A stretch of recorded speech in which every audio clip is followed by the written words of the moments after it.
আমি মনে করেছিলাম আর হয়তো রওজা মুবারক আমার আসা হবে না, যেহেতু পায়ে ইনফেকশন হয়ে গেছে।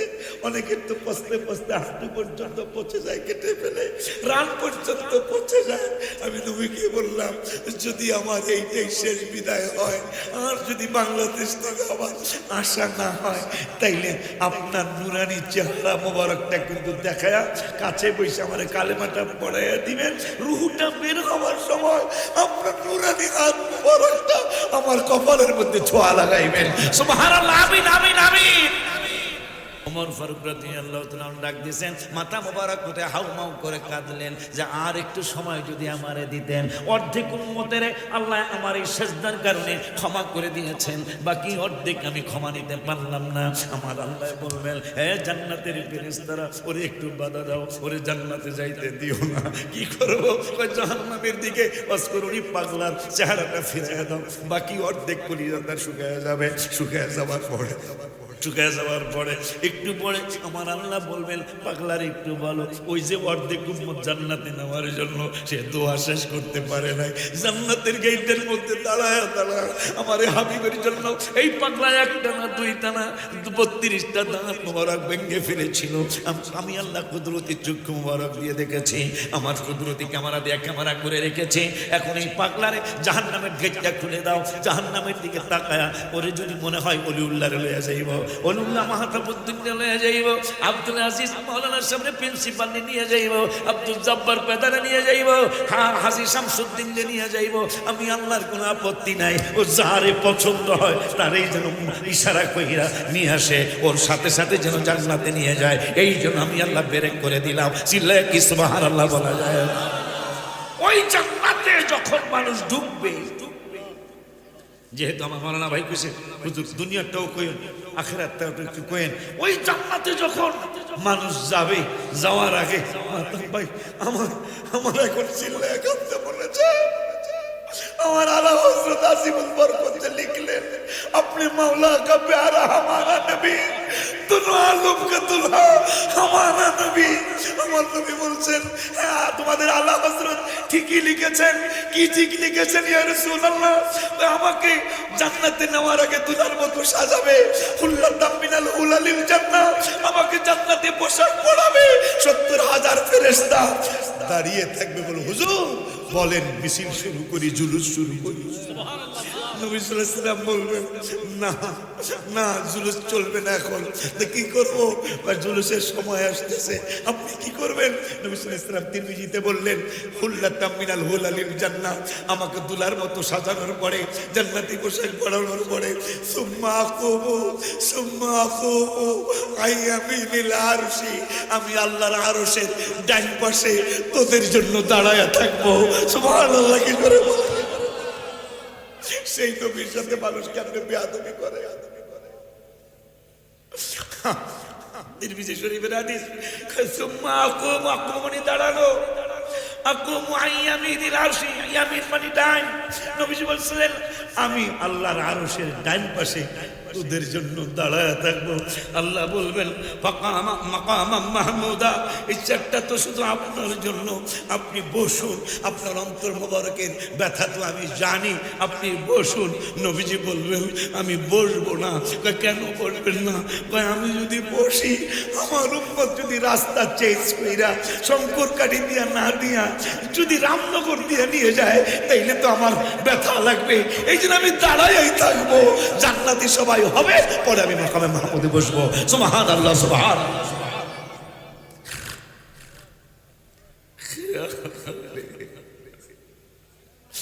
ख्याले माँ सिवा दिल से मिटा दो या रसूल अल्लाह, हिजाफे जुल्मत बशरी,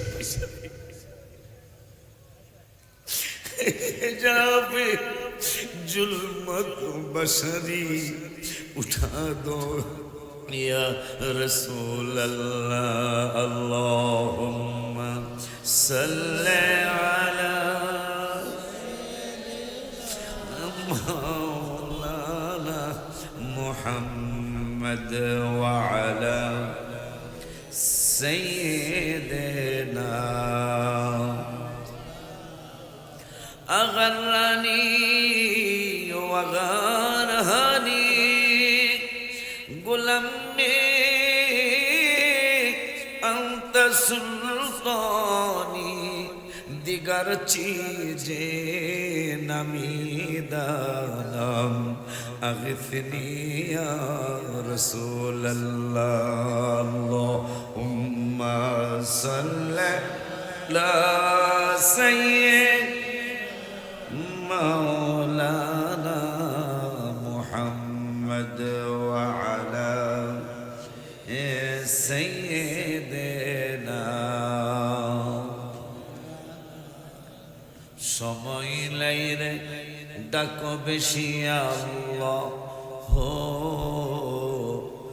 দোজক থেকে বাঁচতে ডাকো আল্লাহ আব্বা জান্নারে আমার বাবা জান্নারে আমার ওই নূরের নামার মনে হয় মামা আমার আমার আমার মনটা সাক্ষী দেয় এই উম্মতের আল্লাহ জাহান্নামে নেবে না কেন বুঝলাম যেহেতু সাহাবা আজমাইনদের সামনে নবী ওয়াজ করছিলেন সম্ভবত হাদিসটা বুখারী শরীফে আসছে বা অন্য কোন হাদিস শরীফে আসছে নূরের নবী হায়াতুন নবী জিন্দা নবী রাহমাতুল লিল আলামিন বললেন সাহাবা আজমাইনরা বনি ইসরাঈলদের একজন উম্মত 1000 মাস দিনের বেলা রোজা রাখতো রাতের রোজা রেখে ইসলামের পক্ষে যুদ্ধ করত আবার পুরানো ওয়াজটা নতুন করে শোনায় দেই দিনের বেলা রোজা রেখে ইসলামের পক্ষে যুদ্ধ করত আবার সারা রাত জেগে জেগে ইবাদত করত এই মানুষটা 1000 বছর হায়াত পেয়েছিলেন 1000 বছর এরকম কাজ করেছেন সাহাবা আজমাইনদের চোখ বেয়ে বেয়ে গাল বেয়ে বেয়ে পানি পড়ছে নূরের নবী সাল্লাল্লাহু আলাইহি ওয়াসাল্লাম কয় তোমরা কেন কাঁদছো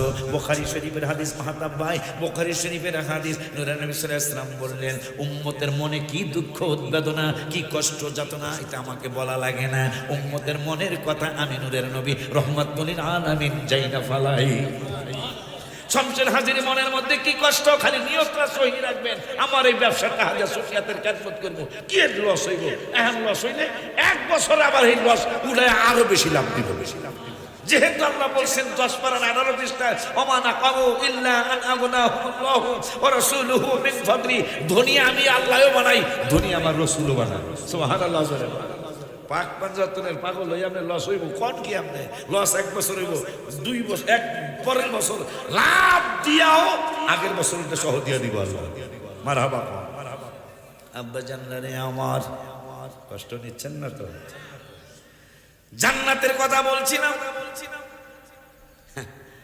নবী সাল্লাল্লাহু আলাইহি ওয়াসাল্লাম সাহাবা আজমাইনদের চোখে পানি দেখে বলতেছেন কান্দিস না তোদের মনের দুঃখ বুঝিয়া ফেলাইছি সুবহানাল্লাহ নবী সাল্লাল্লাহু আলাইহি ওয়াসাল্লাম যখন কইছে বুঝিয়া ফেলাইছি তখন আল্লাহকে জিবরাইল আমি নবীরও ভালোবাসি নবীর উম্মতও ভালোবাসি আমি আমার হাবিবেরও ভালোবাসি হাবিবের পাগল উম্মত গুলারও ভালোবাসি তা ভালোবাসে কি করতে চান করতে চায় ওরা যে 1000 বছরের ইবাদতের কষ্টে কাটতাছে এটা আমার ভালো লাগে না তো জিবরাইল কথা কি করবেন করেন কোন যা কোন আমি খালি হাবিবের কাছে সেন্ড করে দিচ্ছি মেসেজটা দিয়েছি বাস গোয়ে দাও তাইলে এই উম্মত কোন উম্মতের এটা দেই নাই খালি এই উম্মতের জন্য আমি একটা মেসেজ দিচ্ছি কিয়ামত পর্যন্ত এই মেসেজের উপরে চলবে কি কয় এদের রমজান মাসে এমন একটা রাত্র দেব এমন একটা রাত্র শুধু এই উম্মতের জন্য অন্য কোন উম্মতের জন্য নয় শুধু এই উম্মতের জন্য এমন একটা রাত্র দিব ওই রাত্রটা জেগে জেগে ইবাদত করবে আর আমি ওই 1000 মাস দিনের বেলা রোজা রেখে ইসলামের পক্ষে যুদ্ধ করেছে রাতের বেলা ইবাদত করেছে এই 1000 মাসের সমান সওয়াব এক রাত্রের বিনিময়ে উম্মতে মুহাম্মাদির আমি আল্লাহ দিয়ালাম সুবহানাল্লাহ জোরে আবারে তাইলে আমার জীবনে মোটামুটি আমার 50 পার হইছে বয়স আমার জীবনে মোটামুটি কদর আমি মোটামুটি 40-50টা তত্ত্ব পালন করছি এক রাত্রে 83 বছর 4 মাস 40টা যদি হয় কথার কথা তাহলে 40-83 বছর আমি ইবাদত করে নিছি মারহাবা জোরে আবার এদিক দিয়া বলতেছে প্রত্যেক ইফতারে 10 লক্ষ জান্নাতি সুবহানাল্লাহ। জান্নাতটা কেমন পরে আবার হিসাব করতেছি, এই উম্মতে জাহান্নাম মনে হয় আল্লাহ নিব না, কেন বলতেছি আমি? আরে ওয়াসকুরুনি রাদিয়াল্লাহু আনহু যখন জান্নাতে পাঠাবেন, কিতাবে আসছে আল্লাহ যেগুলো জান্নাতের অর্ডার, মাতাব্বাই, মামা, আমার হাজী সাহেব, আমার পেদা সাহেব, এরা যাইতেছে গা। ওয়াসকুরুনি সে তো জান্নাতে 100% আল্লাহ নিলে যাবেন ইনশাআল্লাহ, কোনো সন্দেহ নেই। তিনি নবীজির জুব্বা মুবারক উপহার পেয়েছেন, কথা কয় না?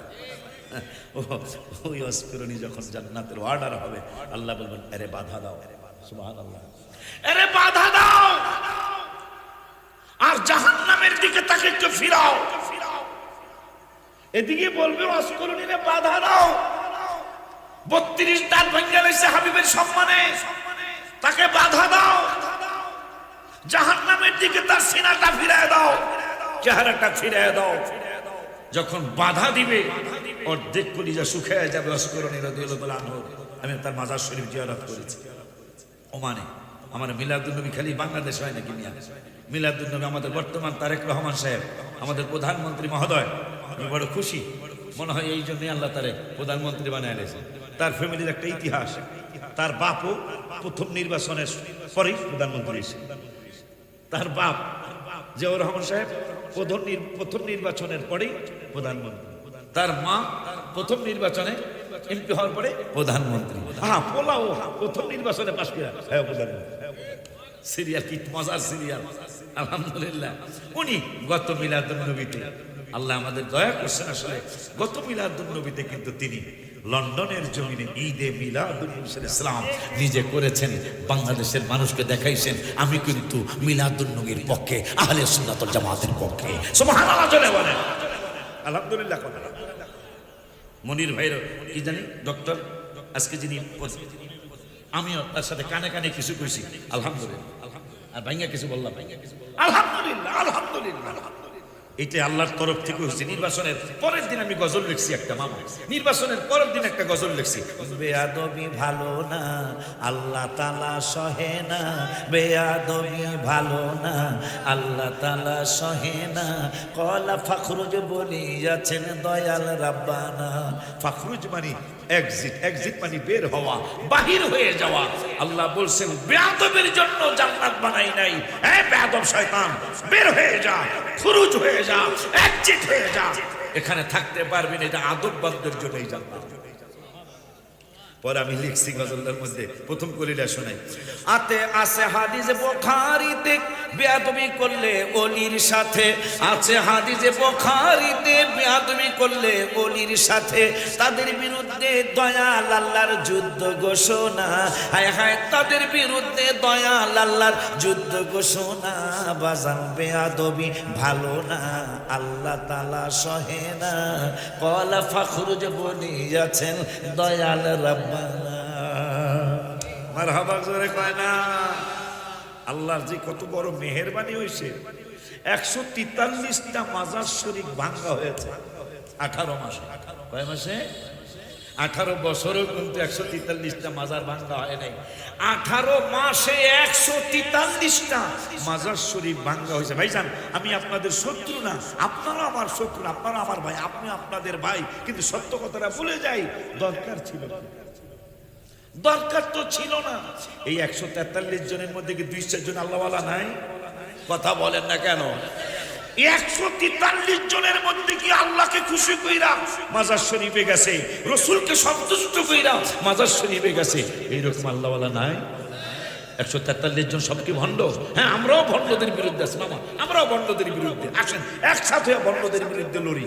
কিন্তু কিন্তু এতগুলি মাজার শরীফ ভেঙে ফেললেন, এটা আল্লাহ কি সহ্য করার কথা?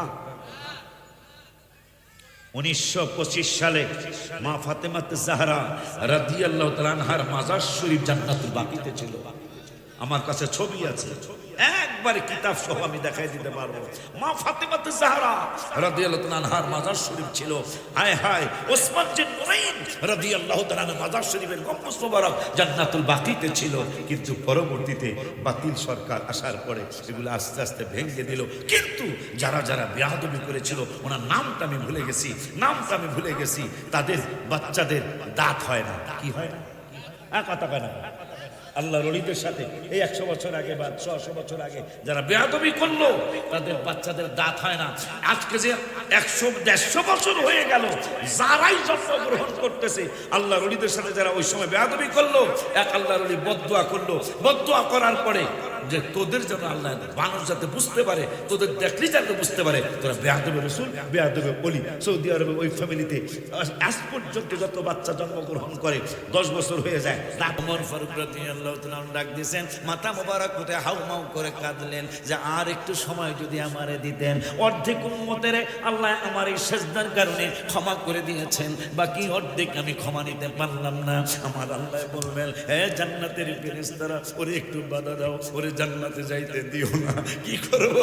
জাহান্নামের দিকে অস্করুনি পাগলার চেহারাটা ফিরিয়ে দাও, বাকি অর্ধেক কলিজাটা শুকায় যাবে। শুকায় যাওয়ার পরে একটু পরে আমার আল্লাহ বলবেন, পাগলার একটু বলো, ওই যে অর্ধেক উম্মত জান্নাতে নেওয়ার জন্য সে দোয়া শেষ করতে পারে নাই, জান্নাতের গেটের মধ্যে দাঁড়ায় আমার হাবিবের জন্য এই পাগলা একটা না দুইটা না 32টা দাঁত মোবারক ভেঙে ফেলেছিল। আমি আল্লাহ কুদরতি চক্ষু মোবারক দিয়ে দেখেছি, আমার কুদরতি ক্যামেরা দিয়ে ক্যামেরা করে রেখেছে। এখন এই পাগলারে জাহান্নামের গেটটা খুলে দাও, জাহান্নামের দিকে তাকায়া ওরে যদি মনে হয় অলিউল্লাহ লইয়া যাইব, অলিউল্লাহ মাহতাবুদ্দিন লইয়া যাইব, আব্দুল আজিজ মাওলানার সামনে প্রিন্সিপাল নিয়ে যাইব, আব্দুল জব্বার পেদারে নিয়ে যাইব, হাজী শামসুদ্দিন নিয়ে যাইব। আমি আল্লাহর কোনো আপত্তি নাই, ও যারে পছন্দ হয় তারই যেন ইশারা কইরা নিয়ে আসে, ওর সাথে সাথে যেন জান্নাতে নিয়ে যায়। এই জন্য আমি আল্লাহ বেরেক করে দিলাম। চিল্লায় কি সুবহানাল্লাহ বলা যায়? ওই জান্নাতে যখন মানুষ ঢুকবে, যেহেতু আমার মাওলানা ভাই কইছে হুজুর দুনিয়াটাও কইন আখিরাতটাও একটু কইন, ওই জান্নাতে যখন মানুষ যাবে, যাওয়ার আগে ভাই আমার এখন চিল্লায় কাঁদতে বলেছে। আমার আলা হযরত আসিফুল বরকত লিখলেন, अपने मौला का प्यारा हमारा नबी, दोनों आलम का दुल्हा हमारा नबी। আমার নবী বলছেন, হ্যাঁ তোমাদের আলা হযরত ঠিকই লিখেছেন। কি ঠিক লিখেছেন ইয়া রাসূলুল্লাহ? আমাকে জান্নাতে নেওয়ার আগে দুলার মতো সাজাবে, হুল্লাতাম মিনাল হুলালিল জান্নাহ, আমাকে জান্নাতে পোশাক পরাবে, 70,000 ফেরেশতা দাঁড়িয়ে থাকবে। বল হুজুর বলেন মিছিল শুরু করি, জুলুস শুরু করি। নবী সাল্লাল্লাহু আলাইহি ওয়াসাল্লাম বলবেন, না না জুলুস চলবে না, এখন কি করবো? জুলুসের সময় আসতেছে, আপনি কি করবেন? নবী সাল্লাল্লাহু আলাইহি ওয়াসাল্লাম তিরমিজিতে বললেন, হুল্লাতাম মিনাল হুলালিল জান্নাহ, আমাকে দুলার মতো সাজানোর পরে, জান্নাতি পোশাক পরানোর পরে, সুম্মা আকুবু আইয়ামিনিল আরশি, আমি আল্লাহর আরশের ডান পাশে তোদের জন্য দাঁড়ায়া থাকবো। সুবহানাল্লাহ কি করে বলে? সেই নবীর সাথে মানুষ কেমনে বেয়াদবি করে? তিরমিজি শরীফের হাদিস, সুম্মা আকুমু মানে দাঁড়ানো, আকুমু আইয়ামিনিল আরশি, ইয়ামিন মানে ডান। নবীজি বলছিলেন আমি আল্লাহর আরশের ডান পাশে তোদের জন্য দাঁড়ায় থাকবো।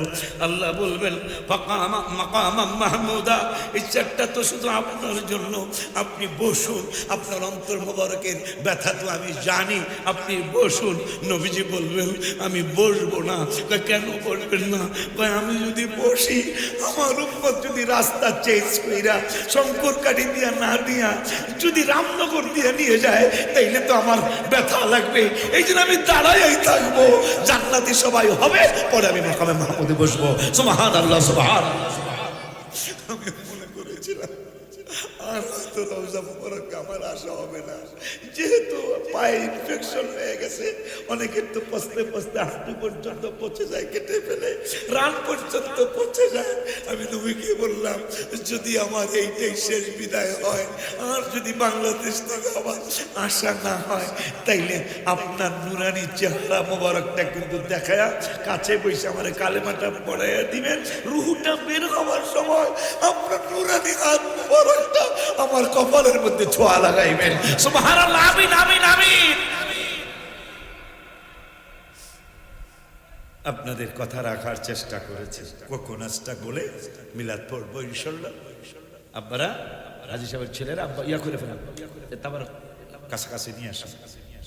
তো কোকোনাস পাখি বাচ্চা দেয় না, ডিমও পারে না, কিন্তু মৃত্যুর জন্য প্রস্তুতি গ্রহণ করে, চন্দন কাঠ যোগায় 80 বছর পার হওয়ার পরে। 80 বছর পার হয়ে গেল, সেই চন্দন কাঠ, হিন্দুদের বড় বড় লোকের চন্দন কাঠ দিয়ে পোড়ায়, তাই চন্দন কাঠ এই বাচ্চা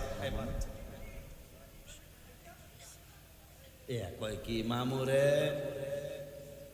সারা জীবন শুনছি মামু বাগনা যেখানে বিপদ নাই হে নেই, আজকে এই বিপদ হইলে কেমন একেবারে বিপদ হয়ে যাবে। আমি আগের শরীর কি আর আমার আছে? আমার যদি জামা খুলি মায়া লাগবে আপনাদের, আমার জন্য মায়া হবে যে হুজুর আপনি এত দূরে আর আইসেন না, কিন্তু আসতে তো হবে মাঝে মাঝে, রেগুলার আসা সম্ভব না, অনেক দূর তো, মাঝে মাঝে আসতে হবে, রেগুলার আপনাকে আনতে হবে। রাহেন বেটা, হ্যাঁ ঠিক আছে ঠিক আছে। আরে এই যে ভালোবাসা, এটাই দোয়া। আরে আল্লাহ বাঁচায় রাখুন আমার হাজির সাহেব, আল্লাহ আরো 100 বছর হায়াত দাও, কামিল কয় যতদিন বেঁচে আছেন ততদিন আশাই লাগবে, মারহাবা কন। কিন্তু একটা কথা, আমাদের চিংড়ি মাছ দেয় নাই, খাওয়াইছে। আমি কইলাম যে আমি কি গলদা চিংড়ি না কি চিংড়ি, এটা একটু আমারে আধা কেজি দিয়ে দিয়ে, সময় পায় না আমার ভাতিজারা বা নাতিরা, যে ওনার বাজান কই, এখন নাতি কই, নাতিরা দাদারে আধা কেজি চিংড়ি মাছ দিয়ে যাই। আল্লাহ দিলে 400 না 500 বিঘা জমির মধ্যে তার চিংড়ি মাছ। আমরাও চাইবেন, আমরা ডাহাত তো নাই, চিংড়ি মাছ চাই নেবো না, কথা কয়লা। কালকে আমি আসি সাতক্ষীরা ইনশাল্লাহ, কালকে যেন আমার চিংড়ি মাছ যেন চলে যায়, বাসায় যায় কমো এই পাগল কিন্তু আমার সারা জীবনের দাওয়াত দিছে, চিংড়ি মাছ দিয়ে দিছে, কথা পায় না। আব্বা জানরা আমার, কিন্তু আবার উট পাখি, মামা উট পাখিটা ভাইজান, সে আবার 12 মাসে 12টা ডিম দেয়। আরে আজকে পাগলে আমার উপহার দিছে অনেকগুলো, 12 মাসে 12টা ডিম দেয় উট পাখি। উট পাখি দেখছো না চিড়িয়াখানায়? উট পাখি এটা ফেসবুকে সার্চ দিলে পেয়ে যাবে, উটের মতোই দেখা যায়, এটা বড় উঁচা লম্বা। উট পাখিটা আবার 12 মাসে 12টা ডিম দেয়, 4টা মাটির নিচে ঢুকায়, 4টা উপরে থাকে, আর 4টা তিনি তাও দিয়া, তাও তো বোঝেন না, বুঝে মুরগি যে তা দেয় 4টা।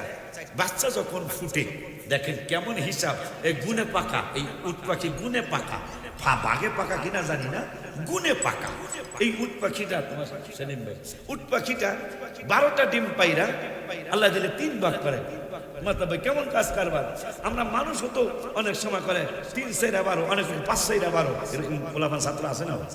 হ্যাঁ কথা কন না, একবার মায়া দেখতে এসে, দেখতে আসার পরে আচ্ছা আমরা তো আমাকে মায়া বিয়া করতেছেন, আমরাও দিতে চাই, ফজরের নামাজ কয় রাখাত? 12 রাখাত। দাদাই হলো যায়, নানাই হলো যায়, বাপও অন্যদিকে ফিরে রয়েছে, চাষা ফিরে দিতে কয় কি, এই তুই 12 রাকাত করলি কেমন? কাকা হয় নাই তো, ফজর তো 4 রাকাত কক, আর 12 রাকাত খুশি তাতেই হয় নাই, 4 রাকাত হইব। এত বেশি কইলাম তা হইল না, 4 রাকাত করলে হইব। যাই হোক, অনেকে গুনে ফেল করে, অনেকে ভাগে ফেল করে, অনেকে বিয়োগে ফেল করে, এরকম না? অথচ উট পাখি ফেল নেই, 12টা ডিম তিনি 3 ভাগ করছেন, প্রত্যেক ভাগে 4টা হওয়ার পরে 4টা ডিম মাটির নিচে ঢুকা উট পাখি, 4টা ডিম মাটির উপরে রাখে, আর 4টা ডিম তিনি তা দিয়া বাচ্চা ফোটায়। হ্যাঁ উট পাখি, তুমি এটা করলা কেন? 12টা ডিম তুমি 12টাও তো মাটির নিচে রাখতে পারতা, আবার 12টা ডিমও তো তাও দিতে পারতা, আবার 12টা ডিমও তো উপরে রাখতে পারতা, 2টা ফুটাইতে আর রাখতা, ব্যাপারটা কি? কেন কি করছি শোনো। কি আমার কথা বলতে পারবো না, বাস্তবে দেখায় দিই। বাচ্চা হওয়ার পরেই তো লিকুইড খানার দরকার, মাটার ভাই লিকুইড খানা দরকার। দুধ খাওয়ায়, আটার লেই খাওয়ায়, আমাদের দেশে আটা কইতো ফরিদপুরে, আটা খাওয়ায়, কি বলে একটু খাওয়ার বয়সেরই 6 মাস তো হইল, দুধ কম্পালসারি দুধ খাওয়ানো উচিত একটা বাচ্চাকে। দুধ রাখুন অনেক শক্তিশালী মায়ের দুধ, কিন্তু এরপরেও তো কিছু খাওয়ান লাগে না? তা লিকুইড খানা যখনই বাচ্চা হয়, ওই 4টা যে তাল দিছে, বাচ্চা 4টা বাচ্চা তাও দেওয়ার পরে বাচ্চা হয়েছে, এখন তো লিকুইড খানা লাগবে। তাদের তরল জাতীয় খানা লাগবে। এই মাটির উপরে 4টা ডিম সে ভেঙে দেয়, ভেঙে দেওয়ার পরে নিজে ভেঙে বাচ্চাদেরকে তরল খানা খাওয়ায় উট পাখি। যখন এরা একটু বড় হয়, তো বড় হওয়ার পরে তখন আর তরল খানা চলবে না, এখন তাদের একটু শক্ত খানা দরকার। শক্ত খানা পামো কই, সে মাটির নিচের থেকে বাকি 4টা ডিম উঠায়। যখন এই ছোট বাচ্চাগুলার মানে লিকুইড খানার বয়সটা একটু পার হয়েছে, এখন শক্ত খানা খাওয়াইতে হবে। তাই শক্ত খানা আমি পাকামো কেমনে, কিভাবে সম্ভব? তখন সে মাটির নিচের থেকে উট পাখি মাটির নিচের থেকে বাকি 4টা উঠায়। উঠা তিনি বাচ্চাকে শক্ত খানা শিক্ষা দেওয়ার জন্য, হায় হায় হায় হায়, আল্লাহ কি জ্ঞান দিলেন! শক্ত খানা খাওয়ানোর জন্য মাটির মধ্যে ওই ডিমগুলা ভেঙে দেয়, 4টা ভেঙে দেয়, আর মুরগির ওই উট পাখির বাচ্চাগুলা ঠুকরায়া ঠুকরায়া মাটির থেকে ডিমও খায়, মাটির কিছু মুখে যায়, শক্ত খানা খাওয়ার অভ্যাস হয়ে যায়।